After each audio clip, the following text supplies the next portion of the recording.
December 15th, 2024. Daily Bread. Passage. Ezekiel chapter 43 verse 1 to 27. Key verse. Verse 5. Title. God's glory is restored to the temple. Then he led me to the gate facing east. And behold, the glory of the God of Israel was coming from the east. And the sound of his coming was like the sound of many waters, and the earth shone with his glory. And the vision I saw was just like the vision that I had seen when he came to destroy the city, and just like the vision that I had seen by the Chebar Canal. And I fell on my face. As the glory of the Lord entered the temple by the gate facing east, the Spirit lifted me up and brought me into the inner court, and behold, the glory of the Lord filled the temple. While the man was standing beside me, I heard one speaking to me out of the temple. And he said to me, Son of man, this is the place of my throne and the place of the soles of my feet, where I will dwell in the midst of the people of Israel forever. And the house of Israel shall no more defile my holy name, either they, nor their kings, by their whoring and by the dead bodies of their kings at their high places, by setting their threshold by my threshold and their doorposts beside my doorposts, with only a wall between me and them. They have defiled my holy name by their abominations that they have committed, so I have consumed them in my anger. Now let them put away their whoring and the dead bodies of their kings far from me, and I will dwell in their midst forever. As for you, Son of man, describe to the house of Israel the temple, that they may be ashamed of their iniquities, and they shall measure the plan. And if they are ashamed of all that they have done, make known to them the design of the temple, its arrangement, its exits and its entrances, that is, its whole design, and make known to them as well all its statutes and its whole design and all its laws, and write it down in their sight, so that they may observe all its laws and all its statutes and carry them out. This is the law of the temple. The whole territory on the top of the mountain all around shall be most holy. Behold, this is the law of the temple. These are the measurements of the altar by cubits, the cubit being a cubit and a handbreadth. Its base shall be 1 cubit high and 1 cubit broad, with a rim of 1 span around its edge. And this shall be the height of the altar. From the base on the ground to the lower ledge 2 cubits, with a breadth of 1 cubit, and from the smaller ledge to the larger ledge 4 cubits, with a breadth of 1 cubit. And the altar hearth 4 cubits, and from the altar hearth projecting upward 4 horns. The altar hearth shall be square, 12 cubits long by 12 broad.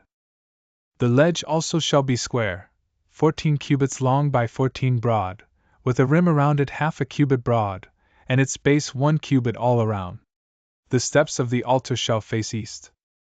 And he said to me, Son of man, thus says the Lord God, these are the ordinances for the altar, on the day when it is erected for offering burnt offerings upon it, and for throwing blood against it. You shall give to the Levitical priests of the family of Zadok, who draw near to me to minister to me, declares the Lord God, a bull from the herd for a sin offering.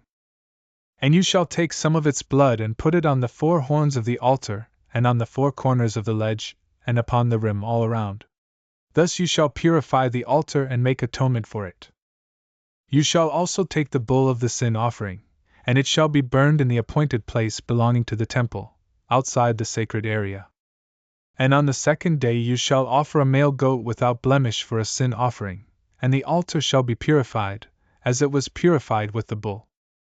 When you have finished purifying it, you shall offer a bull from the herd without blemish and a ram from the flock without blemish. You shall present them before the Lord, and the priest shall sprinkle salt on them and offer them up as a burnt offering to the Lord. For 7 days you shall provide daily a male goat for a sin offering, also, a bull from the herd and a ram from the flock, without blemish, shall be provided. 7 days shall they make atonement for the altar and cleanse it, and so consecrate it. And when they have completed these days, then from the 8th day onward the priest shall offer on the altar your burnt offerings and your peace offerings, and I will accept you, declares the Lord God. Daily Bread Message. Because of the people's idolatry, God's glory departed from the temple and went to Babylon. God revealed his throne to Ezekiel. He gave Ezekiel the task of revealing to Israel their sin of idolatry and judgment. Now God had prepared a holy city with a new temple. The glory of God was restored in God's holy temple coming through the east gate, where it had previously departed. God told Ezekiel to share this news with his people so that they would be ashamed of their sins. God's hope was that they would be moved by the temple's perfection and want to restore their pure worship of Him. God's hope is to restore people from their sins to worship Him. He accomplishes this hope through Jesus' death and resurrection. When we look at Jesus, we may also repent our sins and worship Him perfectly.